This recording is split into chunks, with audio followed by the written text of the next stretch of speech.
Welcome to Haunt Topic Radio, the podcast for haunters by haunters.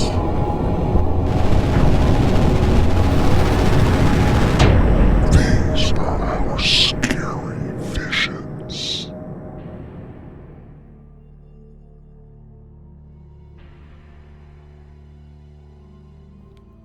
Welcome back, haunters, to another episode of Haunt Topic Radio.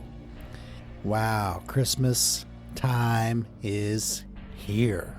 What do you do during Christmas time as a haunter? Do you visit haunted attractions? Do you completely avoid spooky stuff and get in the Christmas spirit? Do you blend both together? Well, whatever your traditions, me and Daryl from Haunt Topic Radio hope you have one of the best ones that you've ever had this year. I know many attractions set up Christmas events, Krampus events. I haven't participated in any this year.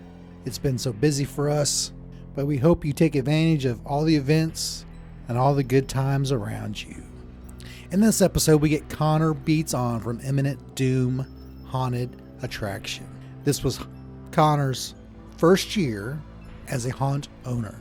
So we get a completely new perspective on how things went for Conner and what he is planning on doing in the future.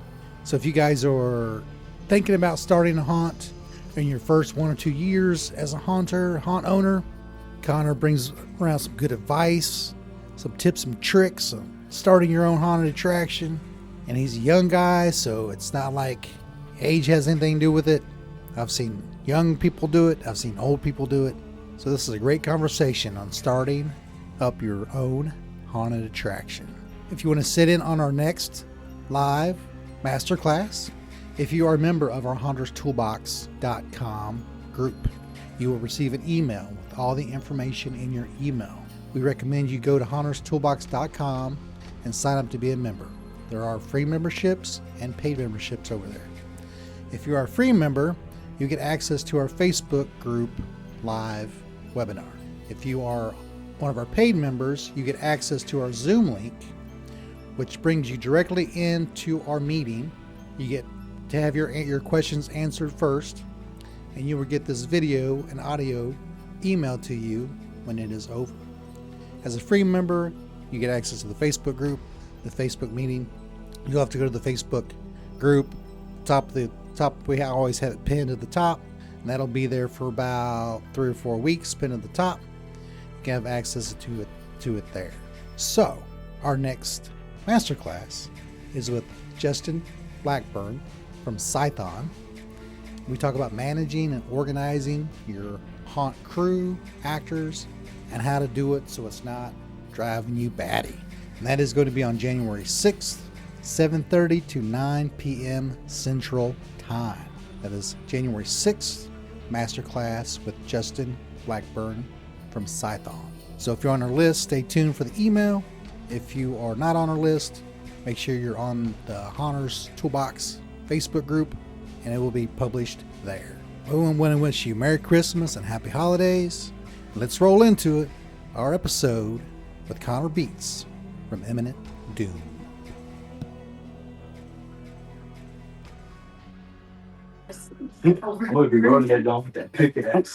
There we go. Okay, I think we are live. If you're on Facebook, guys, leave something in the chat box. Let us know that you can see us, you can hear us. We should be in Haunters Toolbox group. If you see this anywhere else, you can't access it, go to Haunters Toolbox on Facebook. If you're on our email list, if you're a member of the Haunters Toolbox, you should have got a link to join us on Zoom. Go to your email and click into Zoom. We'll answer your questions immediately. If you're on Facebook, we're taking questions as well. Daryl Plucky's back there monitoring the questions. Hi, There everyone. he is. And tonight we have Conner Beets on from Imminent Doom. How's it going, everyone? This was Conner's first year as a haunt owner. So we're gonna pick his brain. We're gonna see what's inside. There isn't much in there. What's left inside? Probably after this season. Yeah, after the first season, probably not much, about you 10 know. years this season. Yeah. So, Connor, I know we've been friends, and I saw your Mhm. story on Facebook. You're in Texas. Kind of tell us your, short, brief history, maybe kind of how you got started doing haunting, maybe some places you worked or whatever, and how you got to where you're at right now. So I don't know what it was. Ever since I was born, I always had an obsession with pumpkins when I was little, and all my Halloween costumes, everything had to be pumpkin related when I was little. All my dogs were named Pumpkin, and all that. And my Mimi, which is my grandmother on my dad's side of the family, used to put on these crazy Halloween parties out of their house, and she did like haunted hay rides. Bunch of men would all go out there in costumes, just like spirit Halloween latex masks and jackets and all that, and go scare you. But it really started in when I was 5. My grandmother on my mom's side, my grandmama is what I call her. She actually took me into Spirit Halloween at the age of 5, and that was the year they had Jason, Freddy, Pinhead, and all them. And when you're 5, you're like, huh, you don't quite process exactly who these people are and all that, because I mean not many 5-year-olds have ever watched a Friday the 13th movie and all that. I know for a fact I didn't, but it was just like, this is cool, I like this. So they saw I liked it, and my grandmother actually bought me the Jason I'm looking at right now in the hallway. I still have it in there, and after that it just more and more, and eventually it went from they started letting me decorate the porches when I was like 6. Then it went into like a whole back section of a house. Then it took over my grandparents' boathouse out at Lake Cherokee in Henderson, Texas. And the very last year we did it out there, it actually took over the whole boathouse. We had a Scare Factory Skeledemon animatronic actually standing over the boathouse, and people were pulling up on pontoon boats, just looking up like, what? And they were pulling up, like asking, like, can we come through? And I'm like, absolutely. And we actually had that very last year we did it out at my grandparents' house. We had like a 2-hour line to get in. Wow. No, it wasn't money or anything like that. I took donations for an employee that they have at their business that actually passed away due to COVID that year. And I said it wasn't mandatory. They could come through for free, but we actually raised a couple $1,000s for him that night. So that was pretty awesome. So, So for a young man, you've been haunting for like 15 or 16 years. It's been a lot. And it's funny, prior to I think it was 2014, I had no idea there was an entire industry. I thought it was just like, I thought Halloween was just like, an occasional haunted house. You see, like the first haunted house I ever went through, Austin actually acted at the very first haunted house I ever went through, which was the Crim Theater in downtown Kilgore, that was put on by Kilgore College. And it was, a bunch of black plastic walls. But, I went through that when I was in 7th grade, and that was like the coolest thing ever to me. But it was like in 2014, I found out that I like was just going through YouTube, because, I'm like 10 at the time. And it was just like, Halloween Horror Nights walkthroughs. This looks fun. And that's kind of, and then it, like TransWorld walkthroughs started showing up, and I was like, one day I want to go to this place. And then, like, as I got older in the middle school, I started like getting into like horror movies and all that. I'm a huge horror movie fanatic, but it just didn't stop. A lot of people thought it would just be a phase with me. It was not. It wasn't. It's now my favorite. It's now my favorite thing in the whole world. I wouldn't trade it for anything else. introduce your team there. Yes, I got some of my management team. I got Nan Dorsey here. She's one of our actor managers. I got Autumn Barnett here. She's another one of our actor managers and makeup. I got Austin Waits, who is the How you doing? he does a lot around here. Hey. And then I got Carrie Dorsey, we call her the haunt mom. She take cares of everyone up She's here. also my mama. Yeah, she's also her mom. I've known those two for years and years and years. We the dream team. That's right. The Doomanites, the Imminent Doomanites. Nice. So you kind of had a little crew to start with, right? Just kind of somebody to help you Yes, out. sir. Oh yeah. Because it was funny. So we bought this building. It's funny. This building we are sitting in right now, we've had it since 2021. We've been working on this thing for 5 years. This whole place was empty, and it looked like an empty Lowe's. It just shows how big the actual building is. Wow. It was basically just me and my dad up here for like the first 2 years with Nan, Carrie. My mom would come up and help because she always wants to help. But it was just this year though. we had a lot more people show up. I met Autumn this year at a training weekend. She came out, be an actor, and I took a liking to her. She really she kicks butt up here and takes names. Like she's one of my secret weapons up here. I got to hang on to her. And then Austin back here. Austin's actually lived across the street from me my entire life. He's known me since I was 5 years old. I had no idea he was into horror movies until I saw his dad outside one night working. Because his family, I'm actually going to give them a shout out real quick. Waits 5 Haunted Designs. They actually build coffin-shaped furniture and all that. It's super awesome stuff. And I was just like, what is he building over there? And I went over there and I was like, this is awesome. I'm like, you guys do haunt stuff too? And they're like, yeah, we're putting on a yard haunt. And I walk outside. I didn't even bother putting up my Halloween decor outside this year because their yard display is so awesome. You just need like an arrow in your backyard. That just like points over to it. Yeah, exactly. I think Scarlet badges are one of the smartest things I've seen in the industry in a really long time. Scarlet badges are basically either pins or embroidered patches, kind of like merit badges, as they are, somewhat named after, from Boy Scouts and Girl Scouts and Brownies, and where after you've accomplished something, you can wear the brag tag of the embroidered patch. Some haunts put them on jackets, some put them on t-shirts, some put them on, with the pins, I've seen them put them on lanyards. But the neat thing about them is they are very specific in what they are rewarding. And they're haunt-based images that reflect what's being rewarded. It's retention, it is bringing people back, and it's actually giving your haunters, your haunt performers, the ability to share that they are haunt performers. And, oh really, you're a scare actor. Where do you do that? And then they will insert the name of your haunt right there. So it's also marketing. I've always been a big fan of Scarlet badges. I think they're great. So check them out, scarletbadges.com. No, that is not a paid advertisement. That is just my recommendation. I think it's really cool. ScottSwinson.com. But Austin, I had them actually come out one day because I was like, we have this scene because we have a claustrophobia tunnel here at Imminent Doom in our vampire section that leads into the cemetery, and I actually wanted you to have to walk through a coffin for it. And I actually called them up and I was like, let's build a coffin for this. And they came out one day, and Austin came out with them, and he's never left since then. Nope. Yeah, we're stuck with him. We're stuck with him. But we're not any other way. He's but all of these guys in here are absolutely awesome. These are Haunt Gremlin. Yeah, Nan's the haunt gremlin. She does a little bit of everything up here. Her and Autumn keep all those actors in line. Yeah. Because some of them need to be kept in line. How many actors do you have in your haunt? This year we had 35. And how big is the haunt? Well, so the haunt is about 12,000 square feet. The building itself is 16, but it winds around itself so much.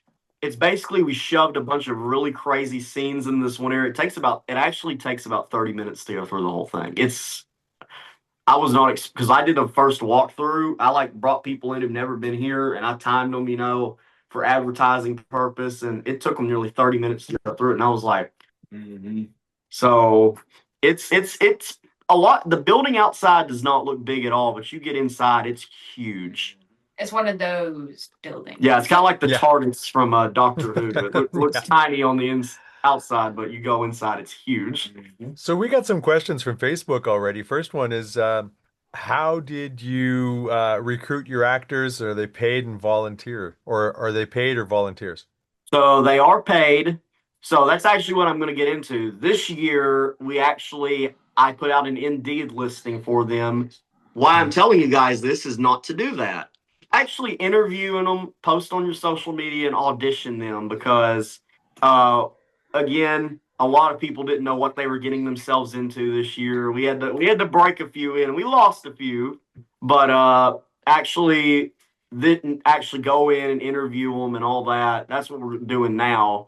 But we actually, for the most part, our bunch this year was pretty good. We just had a few we had to really work with, and they were all super talented and all that. It's just, how I would do it is actually do it like the industry standard, actually have an audition, have them come out, actually have them sit down, do an interview. How about your first year? Yeah, it was our first year. That's why I'm so glad you guys did this tonight, because we learned a lot this year. Yeah, I would say our biggest issue There's with Big Tony. actors was Big Tony. to be in areas that didn't fit their style. Yeah. Having to make sure we got Yeah. actors in the correct areas. And yeah, People want to be clowns, but it was giving asylum. So and yeah, it was funny when they all showed up the first day. They all wanted to be in the clown or the asylum section, and I was like, "Well, the asylum section is only like 5 rooms, and the clown section is only like 9 rooms. So we can't shove all 35 of our actors." So some of them were pretty heartbroken they didn't get to be a clown, And I'm not a big clown person. Sorry, Nan, but I'm just like, Bananas is a good clown, though. hey, I'm a clown. That's what we did. but yeah, it was definitely a learning experience. I feel like definitely next year I'm going to change up how we actually hire. I am going to change up how we hire, but it's all about keeping them too. That's the main thing is you want to actually retain a good bit of your staff each year. So again, you can keep those veterans and all that because the more they're here, naturally, the more they will learn and they can like guide those younger actors and all that. Because everyone has to start somewhere. But it was definitely an interesting year, guys. The actors were probably our biggest thing we had to work with. It was funny. The hardest thing we had to come up with was giving them breaks. And I got to give props to my mom because she actually came up with this break system where we had shifts. Like I came in and when there was like after the group goes through their scene, I was like, okay, every like 10 minutes I would go in, I'd pull like one group out, they'd go to the break room and me and the managers would go in and fill in for those scares. I thought she was absolutely crazy. Sorry, Mom, if you're watching this right now, but it actually worked in our benefit, and our actors were giving 99% more than what they were. So Yep. again, that's props to my mom. So that's how we do our breaks now. But that's the thing. You get them in there. Hey, there's me. I hope Alan Hops isn't watching right now because there's me in a clown mask. And he I probably think he doesn't is. see I that. think he's in there. Oh God. He does say though that clowns should get paid $2 less an hour. Yeah, Alan, that's not real. That's not real. You're imagining things, man. You're imagining things. So going back to actor retention, so what kind of things do you have in place to retain your actors? A lot of off-season things. Our next show, we wanted to do Christmas this year, but we decided, it's been a busy year getting it ready. I said, let's just take these 3 months off and then next year start doing off-season events. So our next event we're actually opening on is Valentine's Day. It's for Imminent Doom Haunted House, which is our Intimate Doom. That's funny. Yeah, that was probably that we were trying to come up with like a Valentine's name and all that. So I was like, Intimate Doom. That's kind of funny. Yeah, that is. You get points for that one. It's funny. And again, we pay well. My grandmother, she likes to spoil people.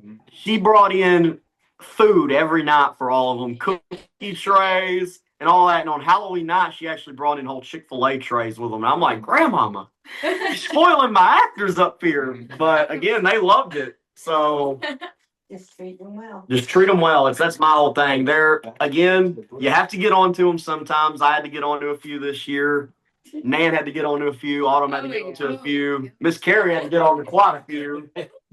But again, it's all about at the end of the night, if they give that good performance, recognizing them. Like we do an actor of the night thing here at Imminent Doom where we give it to one actor each night that goes like above and beyond in their scene. And again, it's just recognizing those that really give it all every night, that give 110%. Because that's what you want. You want people that can just be crazy we're open from 7 to 12, so we're open nearly 6 hours a night because we get everyone in position at like 6:30. Mm-hmm. So it's just finding people who have stamina. But yeah, it's just all about mainly treating them nice. But again, it is a workplace. Oh, not that picture. Oh, that's on my hoop.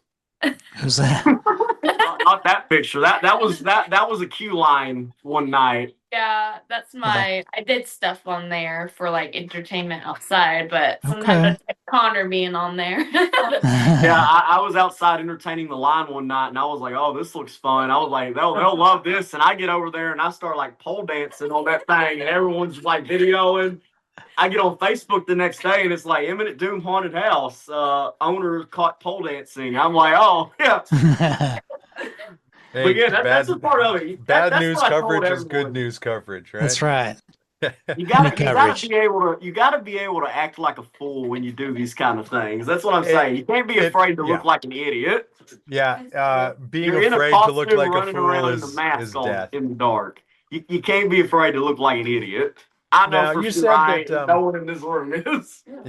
You said that some of the people you hired from Indeed didn't really know what to expect. Do Yes. you train your actors beforehand Yes, to give that them was an actually idea? where I realized we should have did it a little differently with hiring, because the day I told them, I said, if you signed up, be at training day, which is the first weekend in September.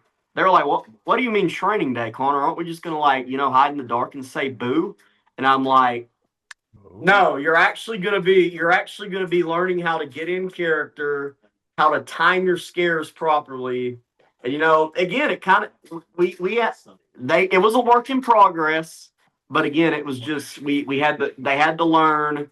But like I said, after we got them trained and all that, for the most part, ran smoothly this season. It's just So a what matter kind of giving them breaks. What kind of training? Yeah, give them breaks and give them food.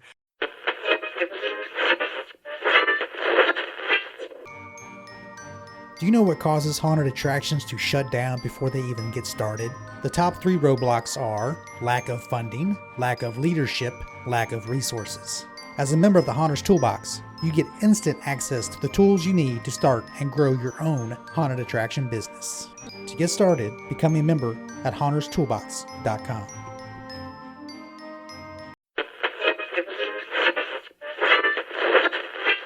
What kind Give of 'em breaks training and do give 'em you food. do for your acting team? So I've watched a lot of Alan Hop's training videos. Again, Alan's going to be mentioned a lot tonight, but it's just, man, all of his techniques I really love. John LaFlamboy too at Zombie Army Productions. He does some pretty good ones from like Days of the Living Dead. It's just all about, I want intense actors because we have a lot of really crazy animatronics and all that here at Imminent Doom, but without the actors, it's a completely different show.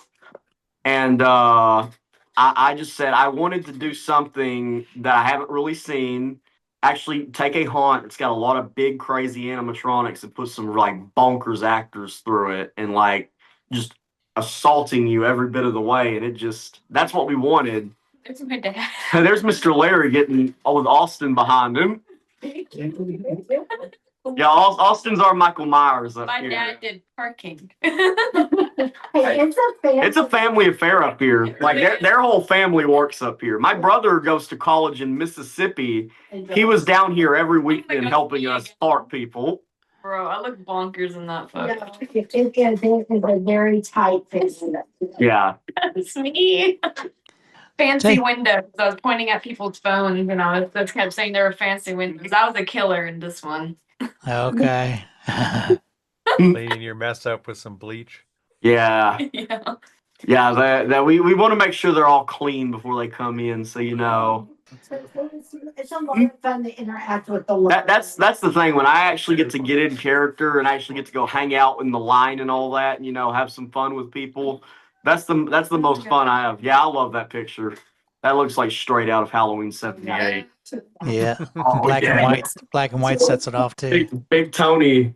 That's That was like at the end of the night on Halloween where everyone was, the line had died down. So we were just like, it's like 2 minutes until closing. Let's have some fun. And this is what I walk out to and see. We did a lot of photo shoots. Yeah, it's a lot of fun. But again, we have a lot of fun up here. But again, It's work. it's work. Oh yeah. That's what I had to just remind a lot of our people about, saying, hey, it's a job up here. You're getting paid. Just give it your all. The fun is great, but knowing when to redirect back into work. Yeah.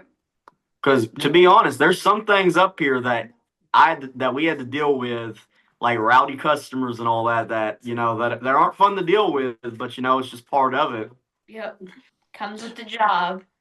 So what are some of your tips on starting your own haunted attraction? Get Big Mike. Okay, you do need Big Mike. So Mike. so that Big Mike is one of our actors here. I don't know if he's watching this. He said he might. I think I saw a tune in picture of tonight. him earlier. Yeah, he was. Big Mike he showed his sister worked for us, and she said, Connor, do you mind if my brother comes out to act? And I was like, absolutely. I'm like, just tell him to show up like a few minutes early. I can kind of show him what he needs to do and all that. Amazing. He shows up and he's like, "Oh, Connor, I'm Mike. What's up?" And I look up and I'm like, "What's up, Mike?" He's like 6'8", 468 pounds, but he gives 188% every night in the haunt. He doesn't take breaks. I've had to like sit him down when I'm like, "Big Mike, you got to take a break, man." He's like, "Connor, I can't." He said, "This is too fun." Breaks in my room, and he like tries to hide behind the lamp. It's just funny. But you also had security. Yeah, security. Now we had a Kilgore Police Department out here every night, helping out with security because they wanted to actually help out and support this new local thing. But that's kind of the main thing. It's just like Also, starting a new haunted house. You just got to be patient with it. Like I said, we built this thing for 5 years, and as much as I wanted to get it open so fast, I just didn't want to rush it because I was just like, I want to build it up. I want it to be the best of my abilities because I'm also a full-time college student too. So I run 2 businesses and I'm in college. So it's a lot. So I kind of have to pace myself. Zero in between time. Everyone always asks me, like, Connor, why don't you Are you have going a to college girlfriend? for business? I it actually seems go to like- college for special effects and sculpture and all that. Okay, well, throw in a business course or 2 there because Yeah, there could be money in that if you're doing it right. I agree. I agree. But yeah, it's just you also got to kind of treat it like a business too. I mean, it's Yep. again, it's your passion, but if you forget it's a business, it's done. You can but- let that get away from you, and it ain't gonna last long. Yeah. Because again, there's a lot of money involved. You got to manage it. You got to be ethical with it too. There's a lot of haunted houses out there that are just like, Big Mike. we're not going to pay our actors the right amount and all that. And it's sad. I'm like, you got to not do their taxes on their business and all that. You actually got to know how to do all that. And again, because those first 3 years you're open, it's going to be hard. That's what everyone told me. Those first 3 years, it's rough. You're not going to start turning profit really, but you just got to stick with it. If you want it bad enough, you just got to take it. Where did you find the building? How did you find it? So it's about 5 minutes from my house, and I drive by it every day on the interstate, and I'd be like, that makes a good haunted house. So when we actually started looking for buildings and all that, it was like, oh, that one's up for sale. I'm like, let's go look at it one day. I walked in there and just fell in love with it automatically. You're like, yep. But that leads me into my next point. Make sure, unless you got a lot of money, make sure that you're not in the city limits. Yep.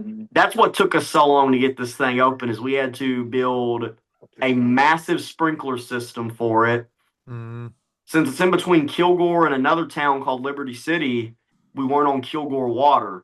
They actually had to build a water line out to our place, the city of Kilgore did, to run our sprinkler system because it's so big, Liberty City water could not handle it. It took them 2 years to do that. But like I went to a seminar this year at TransWorld that Spencer Terry from Fear Factory put on, and he just said that, again, don't try and fight your fire marshal. Never ends well for you. Just follow blindly. And I was like, that's what we're gonna do. It's just you gotta. They're higher up than you. You just gotta listen to them. So how then from that aspect of things, what did you learn about your fire marshal, building codes, that sort of stuff for your town? What advice can you give people in dealing with those besides? If you can build a haunted house, if you want to build a haunted house and open it professionally open it outside the city limits if you can at all costs. Watch your fog machines. Yeah, that was a story. So we used to have a smoke detector in this building because we actually replaced them all with heat detectors so we could have fog. But a couple years ago, we were testing fog machines in here to see, like, which one was the best and all that. It just, man, I'm telling you, it set the whole fire alarm off. Fire trucks are out here, and I'm like, What does mean? It was a learning experience. but yeah, it was definitely a learning experience. Again, this was all a first for me. I've never done anything like this before. If I know now what I knew a couple years back, I would be like, yeah, I probably would have got a different building. But I was like, this one here, it feels like home, honestly, Yeah. because we've been up here so long. Oh, and the doors and the handicap access. Oh yeah, this is actually a wheelchair accessible attraction too. Like you could fit a wheelchair through it, handicap. You could even go through it on crutches if you want, even though I don't recommend that. But yeah, it's ADA compliant, so anyone can go through, and it's all indoors too, so it can be open in the rain. Is your queue line indoors too? It's actually under an awning, like you're seeing there. Okay, yeah. Because it's actually, we got it under an awning, and when it rains, we actually set tents up and all that at the ticket booth and all that to where you can walk under them, not get drenched. Because East Texas, it rains a lot during the Halloween season, so you definitely got to cover it up. Handle those disgruntled customers with humor. Yeah. Disarm and charm. Yeah. Yeah, that often works. Because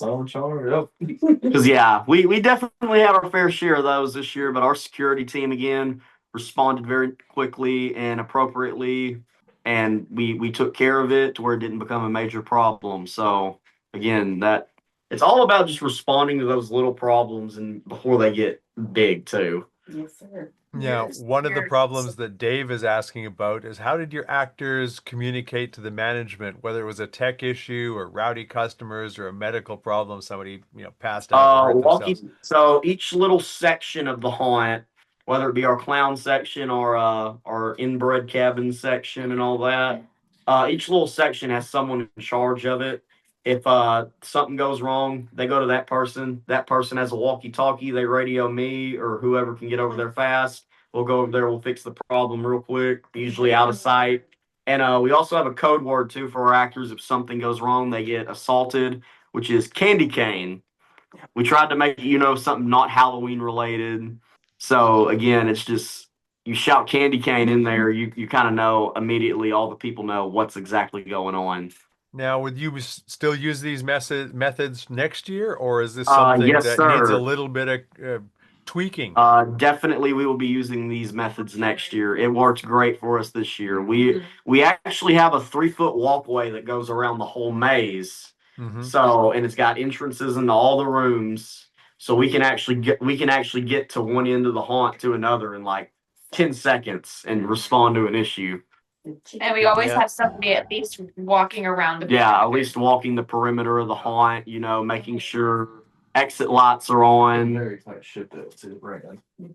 Yeah, like Austin says, it's a very tight ship to run here at Imminent Doom. But we good. I think. Nice. Well, the people want to know what works and what didn't, so we keep getting these questions. So, one of the things that I had, you were talking about sending the folks on breaks and you and the other managers cover. Some haunts have dedicated people who that's their job is to run water and to break people. Is that something that you did this Autumn, year? get in the frame, please. Autumn. Get in the frame, Autumn. And so all night I'm walking around the perimeter of the whole haunt, and I just basically wait until someone needs me, and I'm checking on all of the actors, and whenever it is time for their break, I will go tell them it's time to go, and then we'll have one of the other managers come and take their spot, and then I make sure that they are back in time. So like their breaks are like 10 minutes. And I'm just walking around making sure people are not in the break room. And whenever someone needs, like when someone sees candy cane, I'm like right there. So that's basically how I do it. So And she's very, very efficient at it. Yeah, very efficient. Like I said, she kicks butt and she takes names up Yep. here. She Good. don't play. It's very important to have that on your management team. Hey, there's Brad and Sonia and Alex. They're the owners of Greystone Scream Park. Yeah, good friends. I was actually going to Okay. talk about that too. Yeah. The Frightful Four of East Texas. Definitely try to work with all of your local haunts if you can. So this idea actually started between me and I don't know if he's watching now. He usually tunes into a lot of Jacob Wilkes at Doc Wilkes House of Horrors here in Longview. If you're ever in the area, you should definitely come check their haunt out. It's super old school. It's terrifying. And me and him, we got together last year because they knew we were opening this. And I said, bro, well, it was Jacob who actually said, he said, what would be cool is just, collaborate, bring more people to East Texas to come to these haunts. And Greystone got involved. And then we also got another haunt involved that's no longer involved with it. But we actually managed to drive a good portion of people out here to East Texas to experience these shows just because we each put I'd say about 500 in each. And we just ran advertisements. We had a show we actually had a booth at the Texas Haunters Convention in Mesquite that won a booth of the year. Right so on. it's just, it's all, and that's the thing. It's a lot of fun to just collaborate too with other haunters and, learn. And, both Brad and Jacob too. Again, both of those guys are two of my good friends in the industry. We hang out a lot. We go eat at Buffalo Wild Wings all the time. But again, they're two brilliant minds and just, we actually built the booth for it up here, and it was honestly cool seeing all three of our styles kind of combine into that one booth that we took to that convention. So yeah, Guys, definitely try and work with all your local attractions too to help each other out. That's You what I guys said. do any banner exchanges or like Yes, ticket each haunted swaps? Or, house actually has a Frightful Four banner at the ticket booth hanging up. And t-shirt. And if you go to all four and bring your wristband, you would get a Frightful Four t-shirt. So it gave you an incentive to go to all four, and they would pay full admission price, but they would come in at the last one they go to, they would show all their wristbands and they would get their t-shirt. there you go. And it worked out great this season. It was definitely, a lot of people were very surprised at how well it worked. I knew it would work from the beginning. I was very surprised to see how many people were coming up to our ticket booth with this. I was just like, wow, this is cool. Because it's again, me, Brad, and Jacob. It's our passion project. So I mean, it was cool seeing kind of how we did it. Seeing our idea work out. What's something that you thought was going to work out this year but didn't? Ooh, Oh my goodness. Scare Factory. Okay. we have some down props, did we? Yeah, a few from a certain company out of Ohio that I'm sure Yeah. we're all too familiar with. That they definitely need to be fixed, but they're fixable. We got a lot of people that we know. East Texas, I don't know. It's not official. I always say it's like the weld capital of the world because everyone around here knows how to weld. So I'm just like, we can get it in here. We can fix it real quick. But I'm just like, if I paid that much money for the prop, it shouldn't be breaking down like that. Yeah. But other than that, I mean, we also kind of learned what areas worked and what Yeah. areas went stale. And like we also kind of learned about pacing the show and all that, like how we need to disperse the actors and all that. Like, Can you what give was us one some area pointers on on the that? first night where we had a ton of? Oh, what was that? Can you give us some pointers on how you were spacing things out and what worked and what didn't work for you? Yeah, it was just timing at the door. We had to switch that up a lot this season. We originally had it started at like 2 minutes, but then everyone was like, send them in faster. So we'd move it down to a minute, and they're like, send them in slower. And we finally were just like, a minute and 30 is probably our best time. So that's what we kept it at. And your mom was constantly watching monitors to see Yeah. what's jamming up. And And we had my mom actually in the security office all night, constantly watching the monitors. If we had a conga line build up, we could immediately have some of our roamers come in there and speed them up a little bit. And then she would communicate with me at the Yeah, door. So hold them a little bit and then She send them was in. always asking questions in the walkie-talkie. I was probably But yeah, it's a lot of logistics stuff that And that and the online ticketing, kind of took a little bit to get the hang of. But even though at the end of the season we got the hang of it and all that, it was a learning curve. What kind of learning did you have to do for the online ticketing? So we used Ticket Leap this year, and I'm thinking about actually next year switching it to Ticket Spice because I've looked at their website and all that, and there's a lot more benefits and all that to the business and all that. So we're actually going to switch from Ticket Leap to Ticket Spice starting in February for Intimate Doom. Another thing we did, I know this is a little backwards, but how we would kind of move the clients or the customers through the scenes. We start kind of a lower scare and it builds in intensity as they So every horror movie, it kind of has like that slow start and all that, and it builds in intensity. So we actually did that for our first like 2 sections of the haunt. We spaced the actors out a lot, and then once they hit the clown area, it's like nonstop. Like there's not much downtime. It was like we wanted to warm you up to where, and then it was just at one point it just got crazy, and you were constantly. Yeah, that's a writer right there.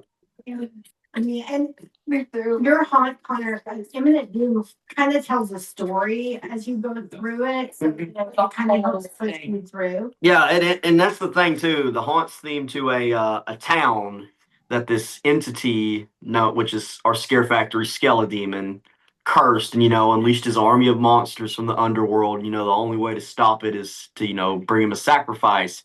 So you go through the town, you go through the farm, you go through the circus and all that, and then at the end you actually encounter Skeledemon himself in this like huge climactic finale.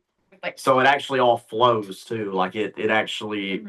And that helps keep them moving. Like there's no going from like a clown area through an ancient Egyptian tomb. Like no, to catch your breath. you definitely It all makes sense. Yeah, like that's my whole thing. I'm not a big fan of haunt stew and all that. Mm-hmm. Just constant jump scares. No, you're Yeah. We actually want you to be immersed in the scenes and all that because we work very strategically placed. Yeah, and every prop too is like strategically placed. Fit in that area. There's a Ryder. That's my cousin Ryder. It was his first job ever working this year. He wanted to work for me, so I let him do it, and he killed it every night in the Tribal Cannibal hallway. So I guess you're going to have a lot of returning actors for next year, huh? We have a ton of. I asked them at the party the other night, our end of the season rap party. I was like, "How many do we have? How many of you guys plan to return next year?" And like nearly every one of them's hand went up, which made me so happy. But we are going to source more actors next year so we can have more, and we can again film more scenes. There's the bunkie. That's actually our opening scene. That's you go in, it's like a bunker because every crazy farmhouse has like some hillbilly guy that has a doomsday bunker. So you go in there and you're like, the bunkie explains to you kind of the story of the haunt and then releases you in there. But the bunkie is he's something else. Hilarious. He like talks to himself as the whole thing. Yeah, everyone knows the bunkie before they come in.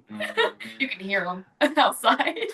This podcast episode sponsored by Scarlet Badges. We always were looking for ideas to get those actors to take it to the next level. I really want to do something that they can use more than just a meal, or they can use more than just that a boy, that a girl. They love this stuff, but it's not really promoting the haunter. And then I sit down, Scarlet Badges comes out. That's when I realized this is amazing because not only is it giving them an attaboy, but it's also promoting them all year round. And to promote somebody, to give somebody accolades all year round and have them be able to wear it on their shoulder with pride means a lot. This right here says this is who nailed it on this day in this year for the rest of their life, for the rest of their haunting life. And that's what I really love about this product is you're able to give haunting to somebody an attaboy 365 days a year. And so hats off to you guys. I think this is a great product and I wish you the best of luck because it's awesome. Get your Scare Badges at scarebadges.com. So one of the questions we have about the actors, you said you got so many that are returning. But Dave is asking how many actors didn't last the season and what were the top reasons why they didn't make it all the way through? I think we lost a total of 3 this season. We had one want to bring pepper spray to the haunt, and I said we can't have that. And she said, "Well, I'm not going to work here if that is going to happen." So I was like, "All right, you got to go." We had one of our makeup artists not be able to complete the season due to just the haunt being so stressful to her and stuff going on in her outside life. And then we had another actor get into some trouble with the law, and I had to let him go because he wasn't fit to be up at the haunt. And then we had one. He really didn't want to be there, but he just kind of said, Connor, this isn't for me, man. And I was like, man, it's all good. Just next time, don't do it halfway through the season. But again, we had someone ready to take his spot. We could fill in every night, but other than that, I'd say we kept everyone lasted except for those 4. Good. That's not a bad percentage. Out of 35 actors, you only lost 4. So and we had people on speed dial that even just said if they wanted to just volunteer to help out, that would show up one night and just help. They all got paid, but I'm like, but they were like, Connor, we just want to help out and do something. Like I have a lot of friends from high school and all that wanted to help and do something. So they just come out, a couple nights out of the season and they'd help with like parking, or they'd go in a scene and put a mask on and have some fun with people. That is important for any of the new ones starting up, to make sure you have that fill-in list that are willing to go into any scene at a drop of a hat. Definitely have some roaming actors. Yeah, I'm a clown, but I was moved to table later in the season. How many roamers did we have this year? 4. Big Mike. One of them. Big Mike Mike. was a rover ever now. Austin. Dan room too. I roamed sometimes. 4 to 5. Yeah, we had about 4 to 5 roamers, and we're gonna add another one on next year because I think you should have a haunt about 12,000 square feet. You need about 6 roamers that can pop in and fill in for all those scenes, because again, they start getting tired. They need to get water. But it's a big scene that needs to be filled, and you just got to be able to send someone in there. And all the roamers have walkies. We can just be like, "Hey, Big Mike, we need you in the asylum ASAP to fill in for the scare while so and so goes and gets some water." Sometimes our chainsaw guy would be on break, and so Big Mike would take over that scene. Yeah, and that's the thing too. That was our thing. We had like a schedule. Like actors would actually go on their 10-minute break a night. We'd actually have a schedule to where like, all right, so while they're on break, I'm going to go to this scene and go fill in for someone. Autumn's going to go to this scene. Austin's going to go to another one. Nan's going to go to this one. And yeah, we strategically divided it out and all that. And there probably was some flow control issues because, like when I had to go fill in for the clowns, I'd put a clown mask on. Sorry, Alan, but I'm just like, I had to do it because I wanted it to flow. So I came in, my buddy Chris Hester at Hester Manor Effects, I have this pretty awesome like skin clown mask from him. So I'd put that one on and I'd go to town in there and go have some fun with him. Oh, yeah. I like being a clown too. You like being a clown, Brian? Yeah, it kind of matches my personality. I knew there was something off about you. Yeah. Yeah. I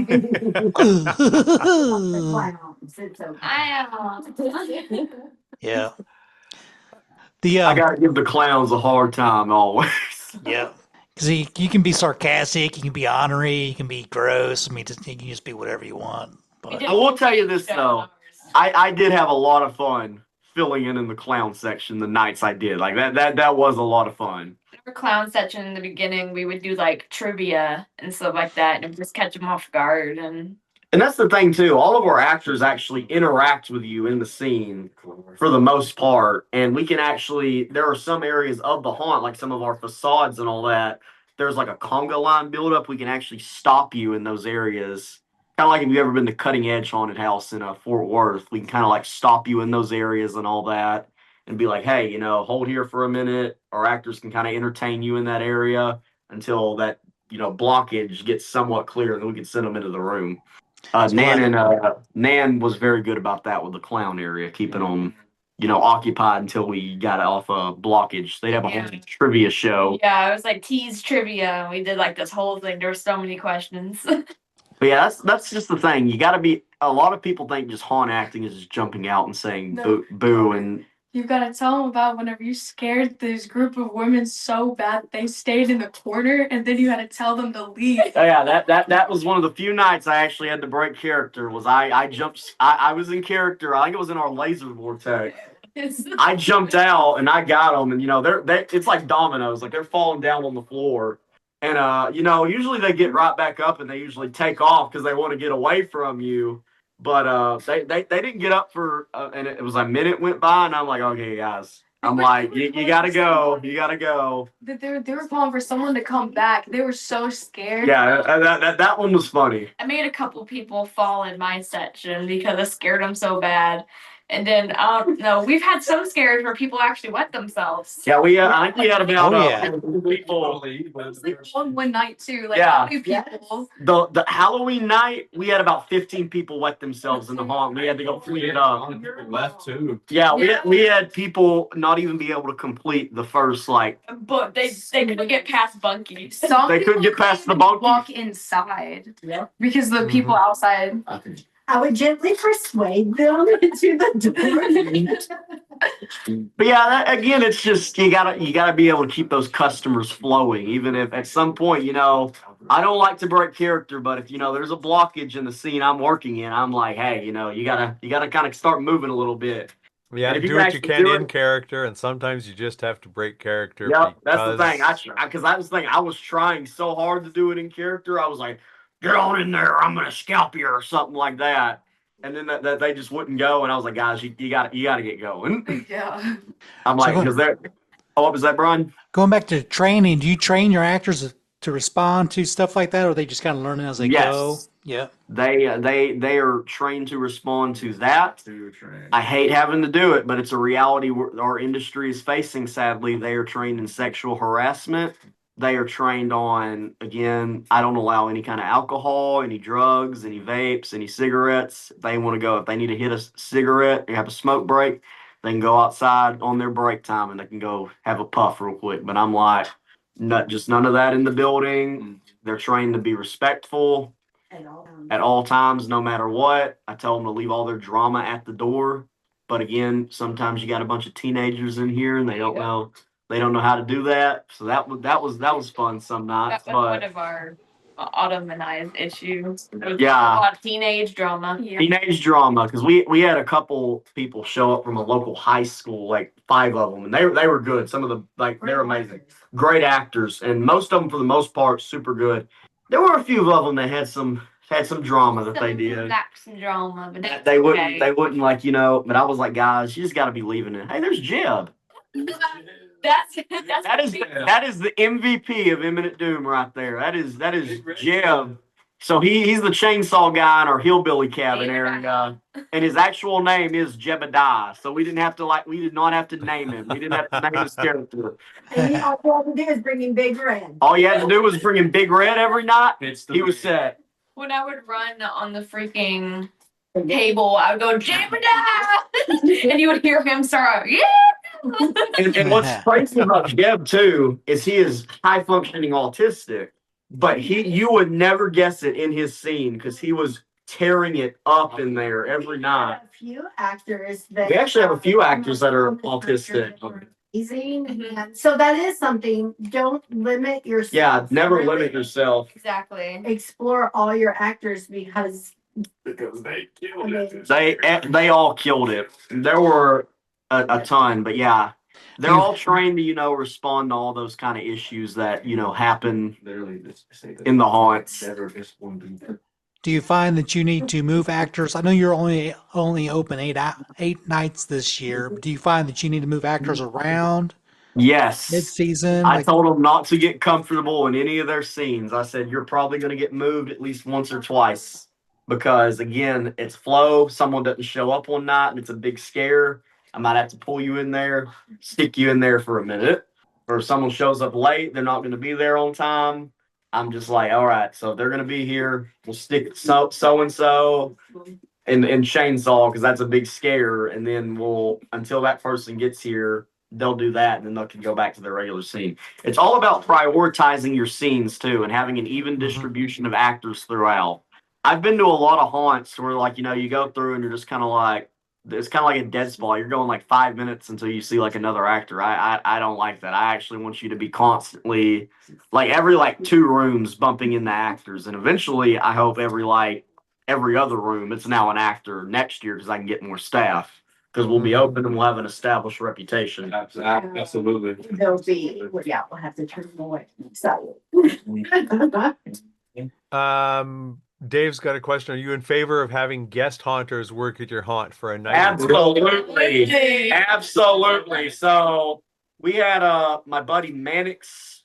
His Instagram is Mannix Diary. His name's Mason. He's amazing. Dude, him and his crew, Amazing. scariest people I've ever met in my I'm life. so blessed to have them at our home. They came out for 2 weekends because they were doing a haunt tour because their home haunt that they worked at, Screams and Waxahachie, closed down. You know, they were going to different haunts this year, you know, help out. He reached out to me and was like, Conner, can we come out to Imminent Doom for 2 nights? I was like, absolutely, guys. They came out. I didn't even know what was hitting because I was like, wow. Yeah, clown cart, bro. Like these guys showed up with like full on TransWorld actor props walking around. I'm like, these guys are great. But yeah, and that's the thing too. We do a lot of local haunts. Like again, Doc Wilkes, I go out there and I help them a lot. You know, when they're open, some nights we're not open. I'm thinking about doing it next year. It's a lot of fun. You get to meet new people. You get to learn new tricks. You get to hang out, you know, with fellow haunters, which is always fun. Because again, this is the only community on earth where you can talk about, making people wet themselves and actually and not be like illegal. So I mean, like, and actually find it funny. So yeah, that was definitely I am definitely all for that. And most of them, and that's the thing though, most of them do it just for love of the game, volunteer. What kind of actor drills do you have? What kind of training exercises do you do? So we did one. It's called one of Alan's. It's coyote, lion, and rabbit. I hadn't done it in over a month, but it's where I get them all in a circle, and I'm like, okay, think about these 3 animals. A lion being a big, mighty, kind of like Michael Myers, like big Jason, Leatherface, head's always high, super confident, hits super hard when they scare. Mm-hmm. Then you got the coyotes that are kind of like those more like stalking. They like to play with their victims, kind of like Art the Clown a little bit. And then you got those rabbits that are like your victims and all that. They're more jumpy, more twitchy. And that's what I said. I would just have them walk around in a circle, and I would just say rabbit, and they go into rabbit mode. Then they'd go into lion mode when I call lion. Then there was another one again. We do a lot of Allen's drills up here, but there's another one he has. It's the string theory. Yeah. When you put them in a circle and you're like, and there's a string on your neck, and pull it up high, get that super confident, Michael Myers kind of look. Then you pull it down a little bit, you get that kind of stalker look, and then you pull it way down, you kind of got that super predator type look. And if you pull it all the way up, you got that super confident, pervert kind of look. Mm-hmm. Hips forward, yeah. Yeah, hips forward, thrusted. That's like perfect for those gross characters. Like anytime, I come out, I'm holding like a severed head or something. I always come out like that. And I'm like, you want to give grandmama a kiss or something like that?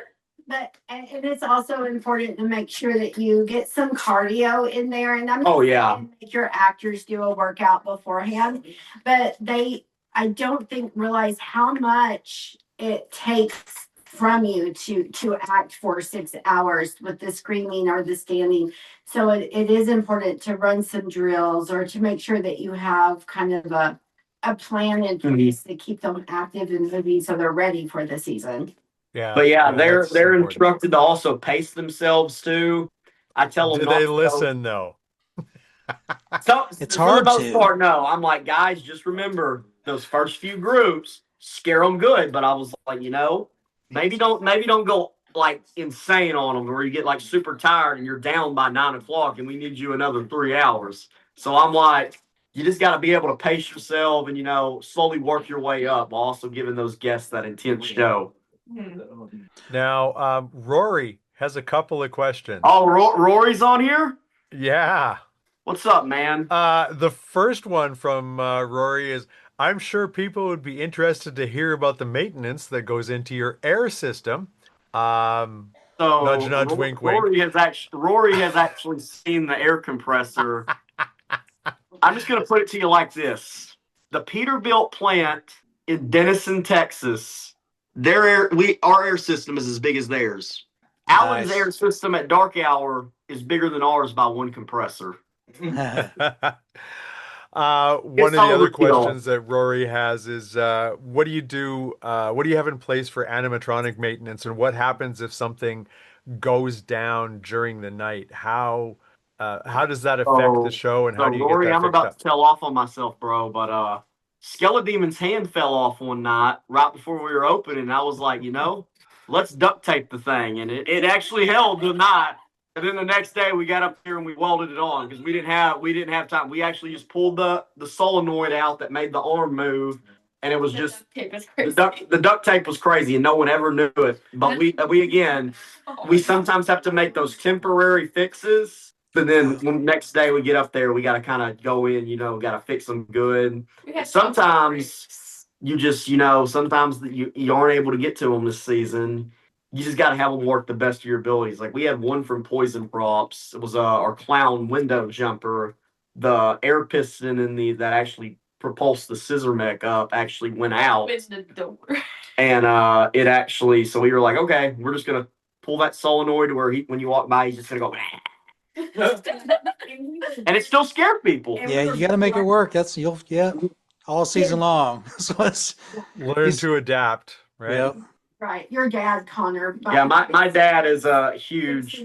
He knows a lot about that. So while we're doing all like the more logistic stuff, all the set design, he's our mechanical genius. Anytime we need. But yeah, Austin actually has the funniest one with animatronics breaking down. Austin, you want to tell him about Skeledemon on Halloween night? Yeah. So Halloween evening, Halloween night, I'm doing my thing as the shape, aka Michael Myers, and I guess I better get in the frame. So I'm walking, and I'm in the back bro. with the exit.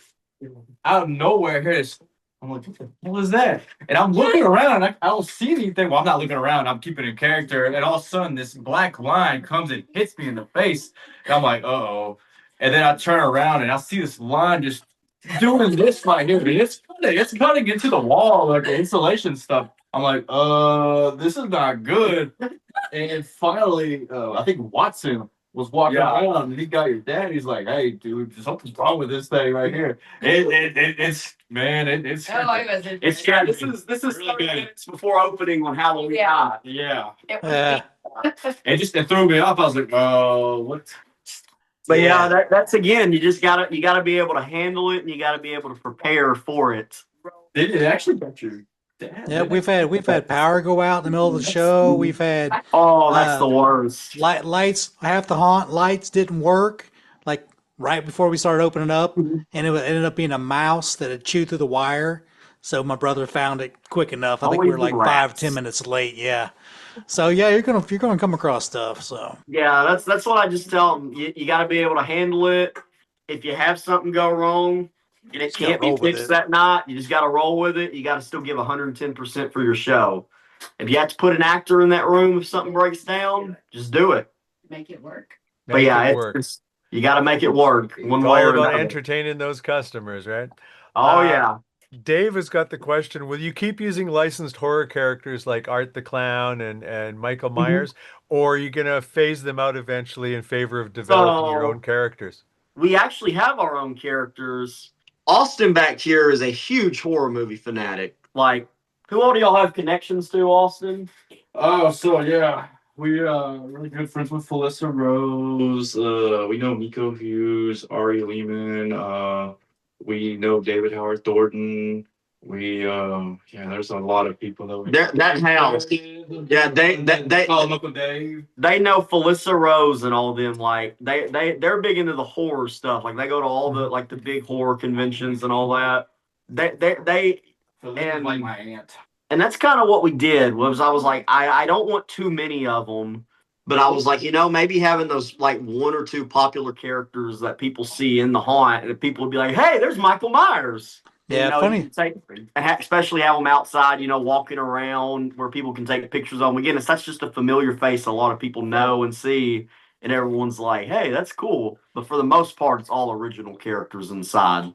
Yeah, funny. I think I've told it before several times on this podcast, but my dad played Freddy for 5 years. Mm-hmm. He was the only licensed character in the haunt, but he wouldn't play anything else.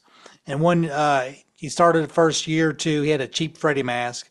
And then for Christmas one year, we we all chipped in and bought him a silicone Freddy mask. Oh yeah, So we then wanted he the went, Freddy up here. then he It's went to just, town on that. Then I mean that was, and he played that for 2-3 years until he's 75. So wow. there was nights he got hot, and so but yeah, and everybody was expecting Freddie after, hey, where's Freddie? When Dad left, he was like, where's Like that's Freddie the at? thing. The Or, first night you we know. were open, everyone was asking Michael, where's Michael Myers? Is he here tonight? Because everyone wanted to get their picture with him outside. It's kind of the same with Big Mike. Big Mike, everyone Big Mike actually became the unofficial icon of Imminent Doom because he was out in the parking lot after people were going through doing TikToks with him, interacting with him.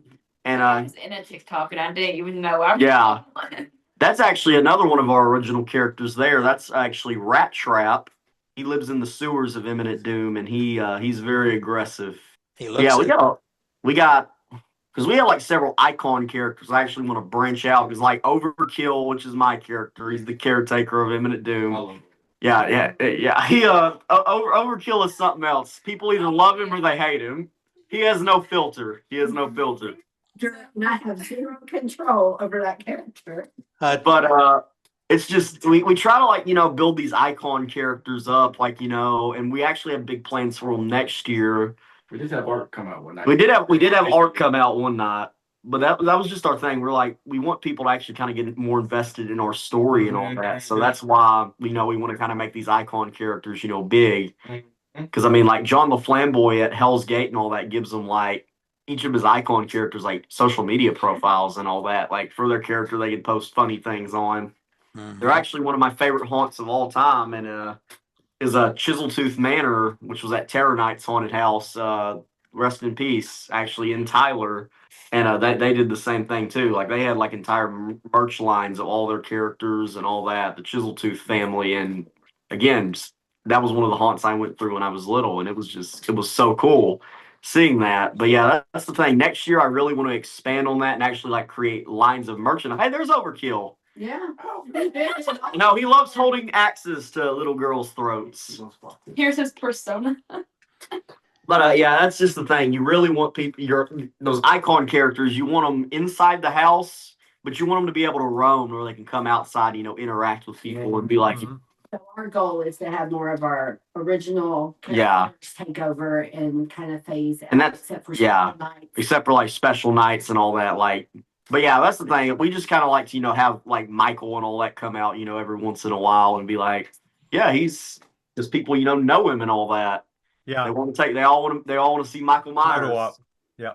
Now, one of the questions that Jordan has is now that That's the Jordan season, Wincheck. yeah, What's up, man? now that the season is over, do you have any regrets? And what will you not do? What have you learned not to do?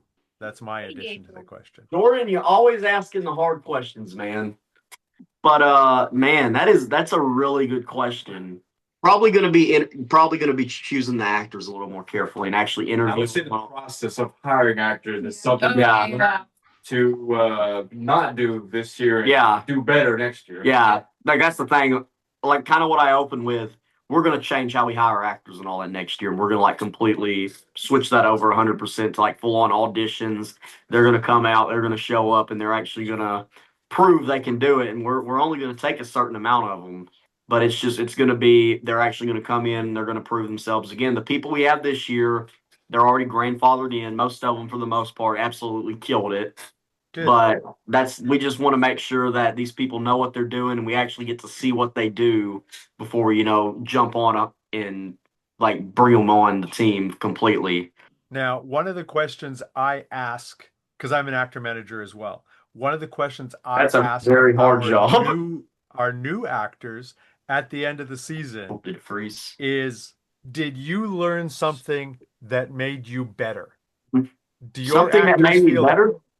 But I'm asking you, but that's something that I ask the actors. Did you learn something this season that made you a better person, a better actor, a better horror fan, better Absolutely. appreciating the management side of things?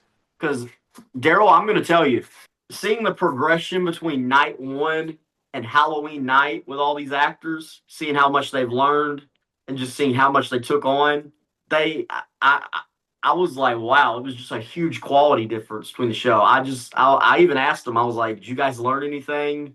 Like, I was like, what did you guys do? Like, how did you guys get better over the season? They were just like, it took practice, Connor. We wanted to be actually in there learning. They said each group, taught us something different, new way to scare, maybe wait like 2 more seconds before popping out.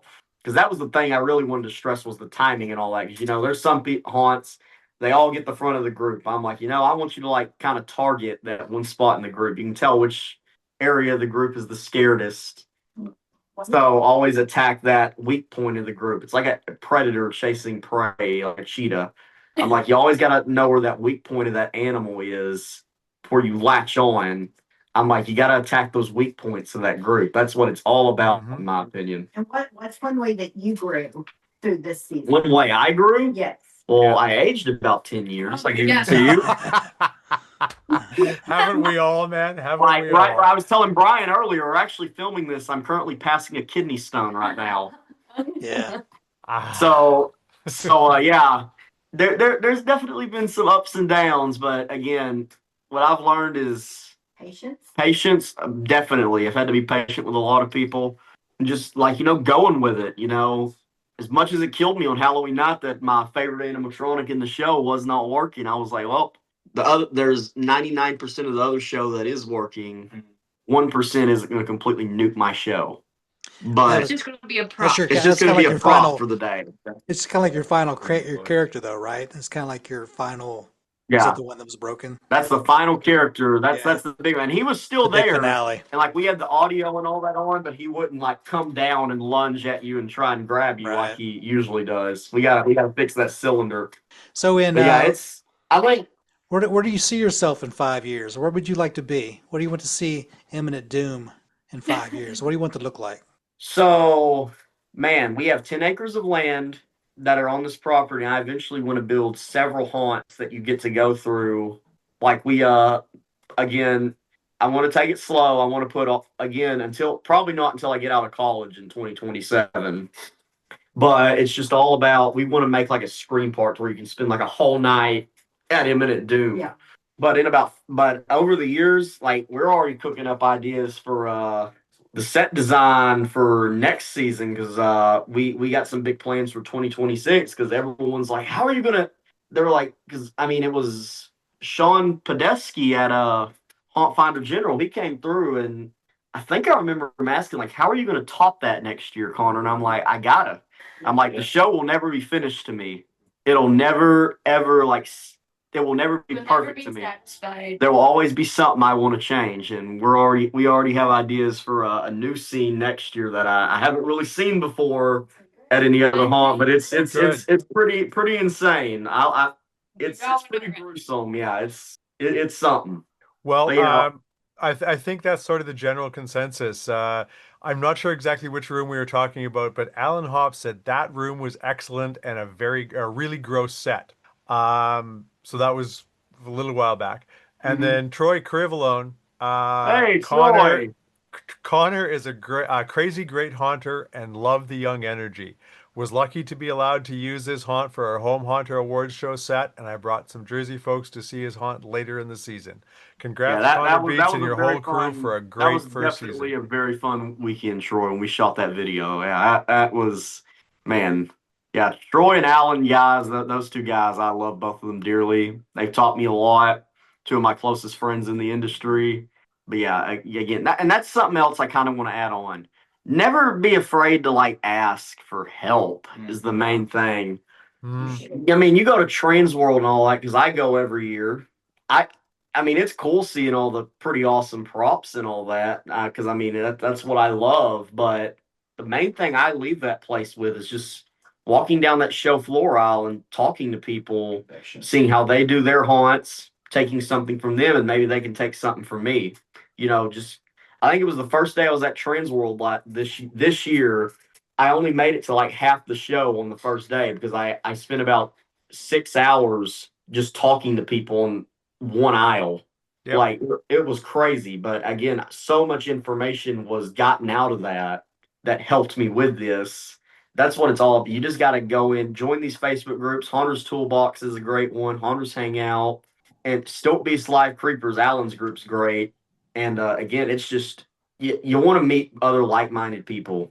You can't haunt in a bubble per se. You actually gotta look at what other people are doing, talk to them, and you can learn so much just doing that. Yes. Yeah, ever since social media, I mean, back in our day, we had to scrounge the internet for websites and read books and you get together with The haunt TransWorld list. and the haunt list and the monster list and doing everything the wrong way and figuring it out the hard way, So yeah, with But the groups, it's great. I agree, man. And then that's the thing too. We have all this you have unlimited resources now on Facebook, Instagram, YouTube. You can literally just Google haunted house walkthroughs on YouTube and you can see some pretty gnarly stuff. Because that's the thing I like is more haunts or more showcasing kind of, hey, this is what we build and all that. And it's just there's so many people in this industry that keep everything locked up in a little box and they're like, I don't share my secrets. There's only one here, and that's the new Imminent Doom CTH blood blend that no one will ever know about. But it's just oh yeah, by the way, so we actually have a prop company too that I run called CTH Productions, Conner the Haunter Productions. We do props and all that for haunts, movies, and all that. This is actually some of our new stuff. Yeah, this is that new CTH blood blend. This is our new hacksaw prop. Nice. That we take a real hacksaw and we actually dull it and all that. We also do these knives again with that new Imminent Doom blood mix. CTH that Austin whipped up. I got to give him full credit. And it's just we do them in two different variants. But yeah, we're actually getting into masks, props, and for next summer we're actually getting into life-size characters too. Because over in my storage room back there, I have a body mold that I actually need to get molded and all that so I can start producing foam posable bodies that can be actual life-size characters for haunts. Yeah, it's nice because you can always... Because that's actually what I go to school for. Yeah, it's good. You have that talent. That's actually what I was going to actually mention too.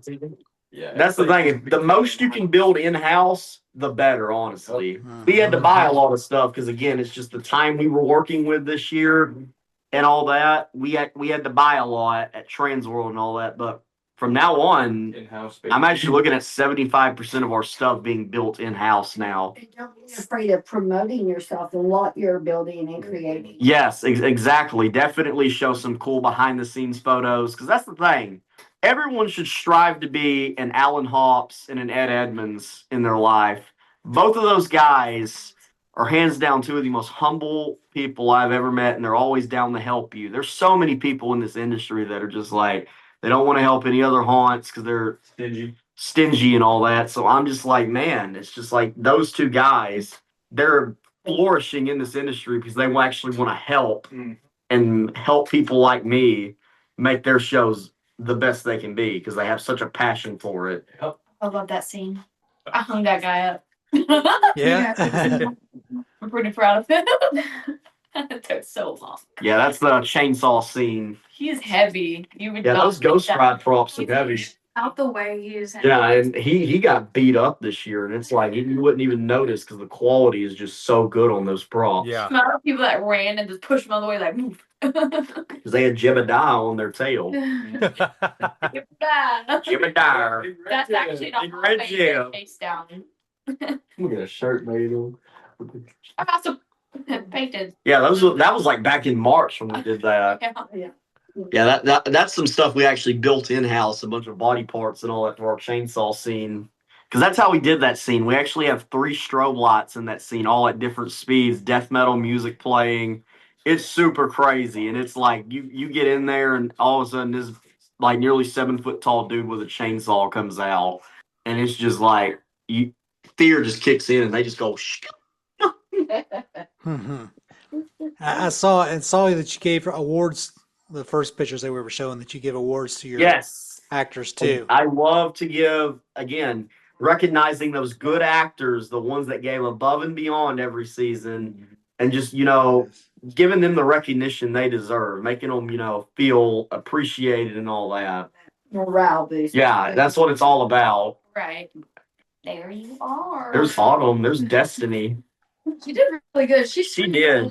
Nice. Yeah, she On training day, Destiny was actually one of our, and she's one of our absolute best. We worked with her so much on training day, and we turned her from a mediocre actor into actually someone who's a star.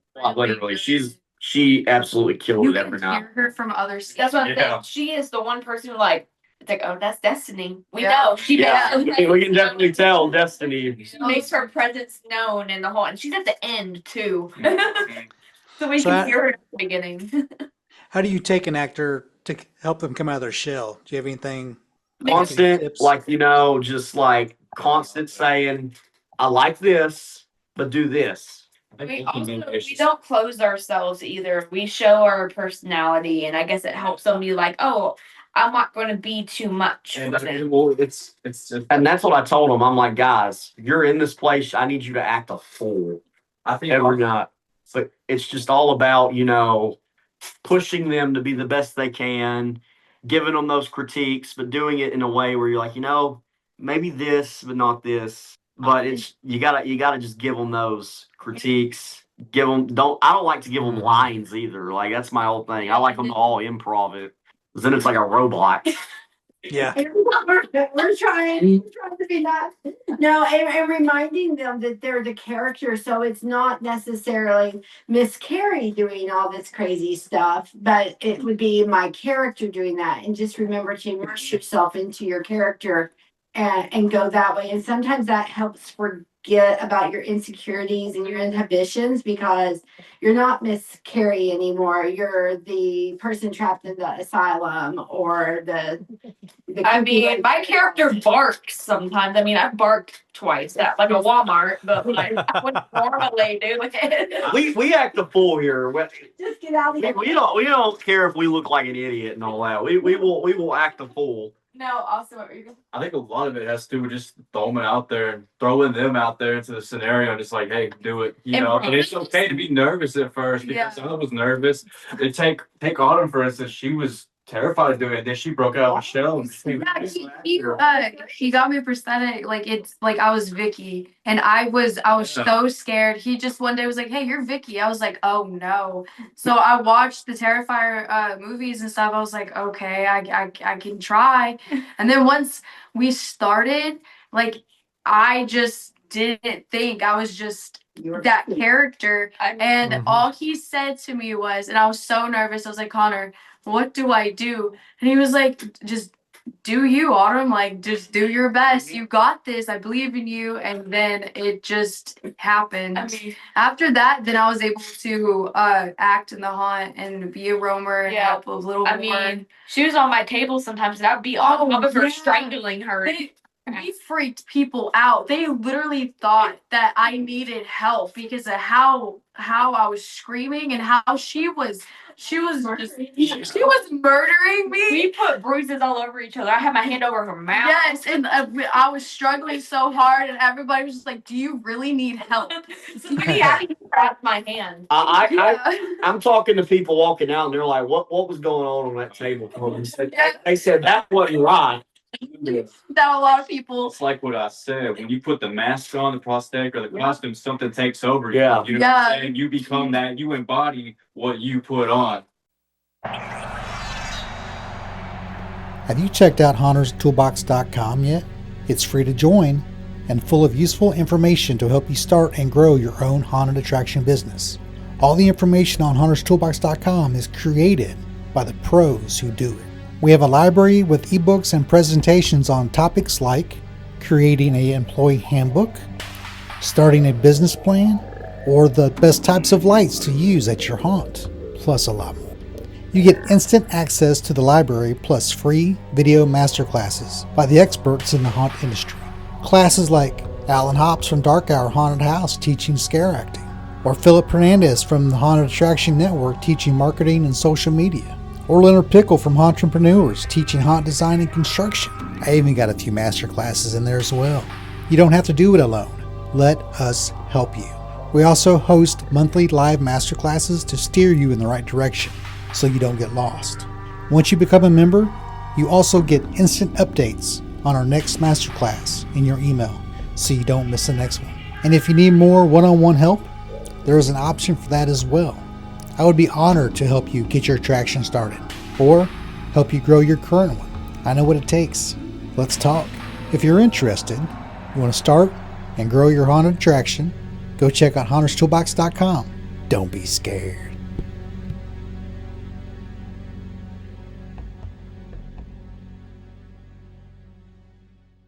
On industry night, like with Austin and me, so Austin is Michael Myers, and we were in the butcher room, and he was murdering me over and over again, and I have bruises from that, but we were in character, and I was screaming bloody murder, like help me, and everyone just saw him stab me, and I fall to the ground. And then he starts following them, and everyone's like running out of the room. Everyone was freaked out about that. But all I can say is, like, once you're in that character, like, you just be it. It's so much fun. Yeah, you're just whoever you're dressed up as. It's like that first scare you get for the night. It's like a drug, honestly. Like you get high off of it. It's like It's an addiction. it's an addiction. You just want more and more of those screams. Yeah, usually get those new actors, they get that first scare and they get that first person to drop. That's exactly what happened with them.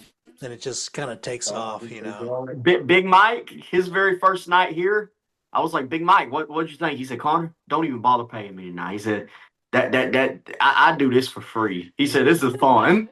And I was like, well, Big Mike, you're gonna get a cut. But I'm like, bro. But he was like, dude, he was like, this is fun. And that's the best kind of actors, in your opinion, the ones that do it simply for the love of the game. If I wasn't trying to make this a career, I would be doing it. I would do this for free, honestly, because it's just fun to do it. It's all about passion. Yeah. Sounds like you got some naturals in there too. So yeah. And that's the thing too, Brian. There are some people that just showed up and they like killed it right then. Mm-hmm. Like didn't have any training. Like there was one actor, girl in our clown area. She had never acted a day in her life. She showed up on training day and was doing. I'm like, Gracie, have you ever acted before? She's like, never. Yeah, she was like, she acted before. She was in theater, but never like. Yeah, like never. Like she never did like. She did do Renaissance Fair, yeah. But she was like, that's my first time ever like being put in a scene and like having to do something, like play off that scene. I'm like, well, that's awesome. Acting in a haunted house is different than any other kind of acting. Exactly. It's so different. It is demanding. Everyone's always asking me like after a haunt night, like all these guys are like, Conner, want to go hang out and all that? And I'm like, no, I'm going home and I'm going to die until about 12 o'clock tomorrow morning so we can wake up and do it all again tomorrow. Because it's like, man, it drains you, but it's the best feeling in the world just to get that scare, get that, just pop out and get them, and seeing those people come out scared, but also having a great time. The world's a very scary place, and it's just like people need haunted houses and all that. Controlled scares. Well, the group of you definitely need it because I can see the enthusiasm and I can see all of the work that you're putting into it just from all of the slides that we saw. Are you going to do it again? Which we know the answer to. Oh, absolutely. Oh, no, we're not doing it again. There's a 12,000 square foot haunt in Kilgore, Texas for sale. Yeah. That's the joke. Off the table. Yeah. Well, okay. I knew the answer to that question, but my follow-up is: you mentioned that you're going to be doing Valentine's Day, and you got stuff coming up next year. Without giving anything away, how are you going to be doing these two, and what can we expect without giving away any trade secrets here? So, Intimate Doom is our Valentine's show, and we're actually in the process of, writing that one out, coming up with all the designs and all that for it.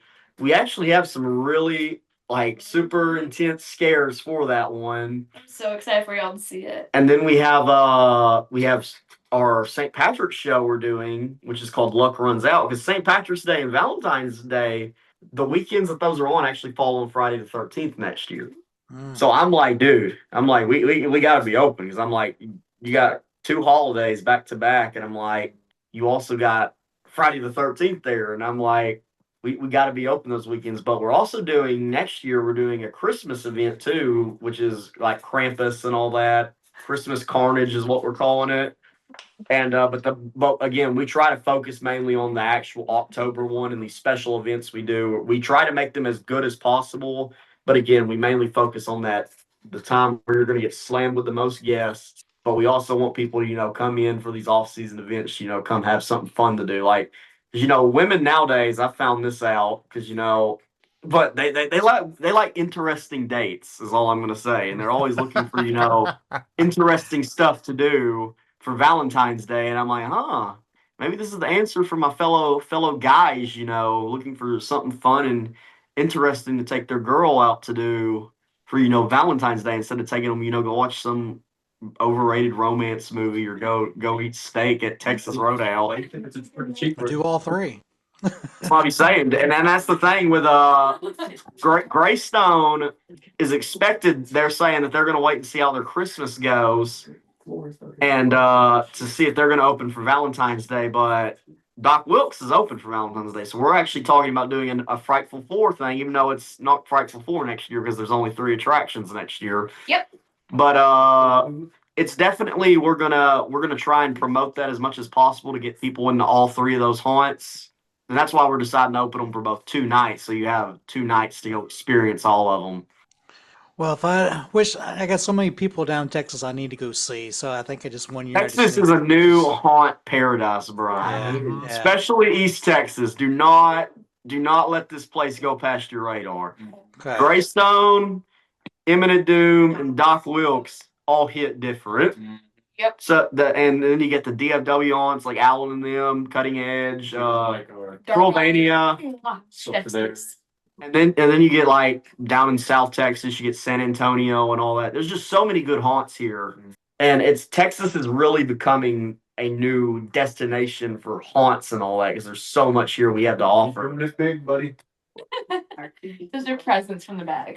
Yeah, there's so much to offer here. But East Texas, do not sleep on this area if you want to come see some haunts. Yeah. Especially Greystone under Brad Bowen's ownership. Dude, he's doing some crazy stuff out there. That property is it's like night and day from what it used to be, honestly. Like it hits. And same with Doc Wilkes. They're getting better with every season. But they still have that old school haunted house flair, which works for them great. It's super intense. And that's what I said. All 3 haunts in this particular area, they're all different. Like you can get something different at each one. But yeah, I definitely, if you're ever in the area, coming out and checking out East Texas haunts. Yeah, it's on my list. It's definitely a good one, Brian. I recommend it. Well, I want to congratulate you on your first year and doing a good job. And I know you got an award for Haunt Finders, the best new haunt this year, I think, from Haunt Finders. Yes, sir. I was actually in the hospital Saturday morning, and that's what I woke up to. So I was like, man, when I saw that, I was like, oh, someone shot something in, and probably all that pain medicine too. They shot it in, but I was like, man, that really pumped me up. Oh yeah. But yeah, that was awesome. Again, big thanks to Sean and Tammy and all them for that award. That was great. That was great. We loved having them come out, giving them the fright of their life. And that's what I'm saying. It only gets better from here. One of my favorite people on earth, Miss Shannon Hops, told me she actually, she brought me to tears with this one. She on our opening night, she tagged me in something on Facebook and said, Conner, this is your opening night. It's the smallest it'll ever be. She said, enjoy it, soak it in. And I was like, the smallest it will ever be. And that's the truth. It's only going to get better Keeps from growing here. and growing and growing. That's right. And especially if you have dedication, because that's the thing. If you're in the haunt industry just for money, you're in the wrong industry. You got to have some dedication to this to want to do it. Got to have the passion. There's so many people, and it does make money eventually, but it takes a while to get to that point. But it's just there's so many people who I'm going to put on a haunted house, squeeze a few bucks out and all that. Can't do it. You can't do it. You got to enjoy this. If you don't enjoy it, you ain't going to last. You're going to get cut. you're gonna get left behind. That's what I always say. But it's just you got to This crew I have in here is super passionate. We love it. Everyone who is, again, like Alan, Shannon, Rue, Bug, and all the Jim at Evil Jays, Jordan, Rory, all those guys, Brad, Jacob, again, all them guys for supporting this little. What started out as little, and it's just grown. Now. And I was not expecting it to get #1 in the new Haunting Nation, so that was super cool. But again, the most important thing about it is not just don't let that get to your head. That brings me to my final point with owning a haunted house. You got to stay humble. You can't be a total jerk to it. You can be proud of your work, but not like act like you're the best of all time. The truth is, none of us are. There's always someone the customer, there's always a haunt they're going to like better. The customer, people are afraid of different things. You can be proud of what you do, but you can still support others and, and be kind to them. Yeah. That's what I always say. You got to stay humble. You got to give back. Like I said, everyone should strive to be an Alan Hobson and Ed Edmonds. Absolutely. Sounds like you're on the right track, man. I Keep really at it. appreciate that, Brian. It's just, I love this industry so much, and I found a home in it. These are my people, honestly. I wouldn't have met all these guys. Well, I would have met Nan and Carrie because I went to middle school with Nan. But 6th grade. Bro. Austin and all them, never would have met them. And we hang out all the time. That's the best part about it is seeing how many people, because there's a lot of people that come into this, to work that don't have good home lives. A lot of our actors don't have the best home lives and have been through hell pretty much in life. This is a home for them to where they can come be themselves and be weird and just let it all out. It's a family that you get to choose. It's a family you get to choose. Yes, And I exactly. wouldn't have anything else for it. This is the life I love. This is what I believe I was put on earth to do by God. I agree.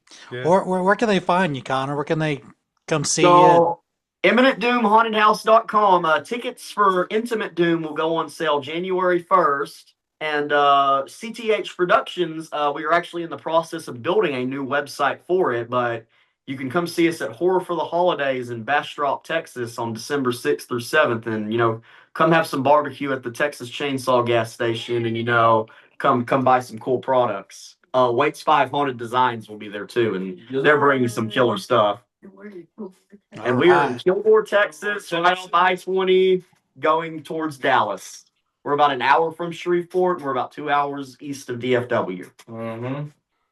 So, guys, if you're in Texas and you're looking for some cool props, and some figures, start making figures soon.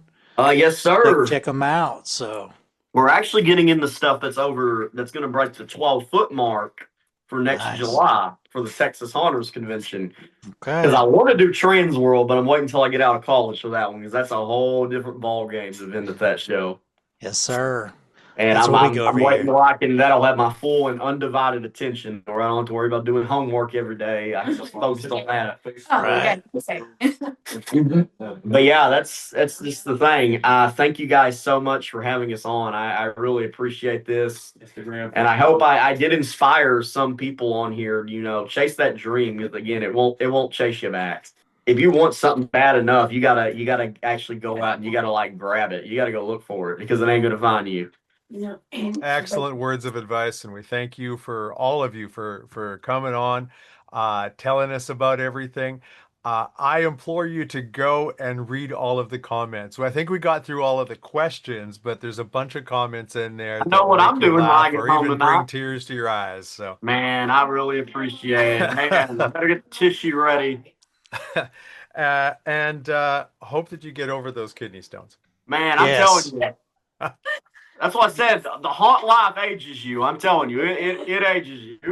But that's what I said. Everyone was asking me why are you doing this tonight? I'm like, there's no other place I'd rather be than here talking with fellow industry leaders and all of that to and inspire. Because again, it's all passion. This makes me feel better.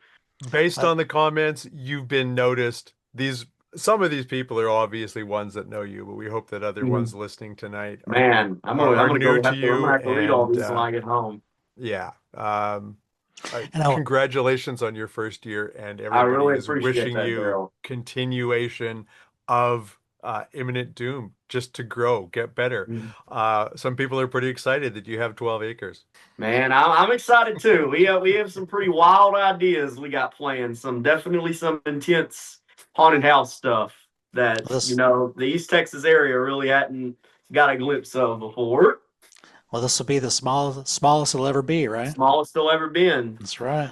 Every time I'm like, man, like our opening night. To be honest, it was a September. We had a lot of people, but it wasn't like an insane amount for opening night. And I was like, man, I wish we had more people. And I just remember what Miss Shannon said. It was like smallest it'll ever be. And then that second weekend hit, boom, boom, boom. It was like we were slammed every night. The line got over an hour long nearly every night we were open. I was happy. That was always the hardest part of the first, second years. I was like, man, just watching the headlights come in the parking lot. Yep. Like, where are they at? That's Where fun. are they at? I just remember being, going to sit down for like 5 minutes every night and going to the ticket booth and just having a drink and like, oh, there's headlights coming. And I'm just radioing people in there. Get in your like, "Oh, spots." headlights coming. Yeah, no, we had some slow nights too, so been And there. that's the thing. Those slow nights, too, you got to look at them in a positive way. My actors inside on those slow nights can have a little more fun with people because they're on a huge crowd coming through. We can really Keep 'em play longer. with them. Yeah. That's right. Well, It's thanks, all guys. about the interaction. Thanks for your time. Thanks for your story. Nice to Thank you, meet you Brian. I really guys. appreciate this. Good night, everyone, and God bless. Have a Good night, wonderful y'all. next event that you have. I hope it's a success too. So Thank you, sir. See you later. have a See good you later, evening. Brian. Bye. Good night, Take care, Brian. everyone. Be Bye-bye. safe. Bye. This podcast episode sponsored by Scarlet Badges. Get your Scarlet Badges at scarebadges.com. Also sponsored by Haunter's Toolbox. Take your haunt to the next level at haunterstoolbox.com. Thank you for listening to Haunt Topic Radio. Please leave a comment wherever you found this podcast. Each comment you leave will help spread the word to other haunters around the world. See you next time.